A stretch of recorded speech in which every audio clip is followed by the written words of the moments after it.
tahate sellest rääkida? Me näeme, et Stockholmi linnas on nüüd eestlased istunud pargipingil. Segadust praegu. No, mina olen siin tööl juba 7 aastat.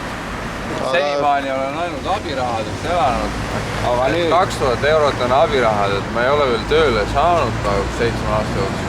Aga loodad saada? Loodad ikka saada? Jah, et nende abirahadega on ikka väga raske elada. Aga lähme su 4-toalisse korteri siin kesklinnas ja vaatame, kuidas sa tegelikult elad. Aga kas see X5 on 7-kohaline? On see nagu mahkuline? Kas me mahume kõik siis kaameramees mahub ka sisse? See on standardmudel, et me elame ikkagi halvasti. Abirahast ikka täismaksu ei saa. Kas see 7-kohast ja okei? 7-kohalist. Ei no me võime bussiga järgi tulla. Ja naisele pidin ostma ainult X3. X3, jah. No see on ju väikene ju. See on ikka väga väike. Naine on sellega rahul. Rootslased narrivad tööta eestlased. Häbi on. Õemees ka kolis siia 5 aastat tagasi sai korra tööle ja tema sai juba osta endale Audi. Naisele küll jälle väiksema, aga katuseboksiga. Ja parkimine ka kallis. Elame ikka, üldiselt elame halvasti.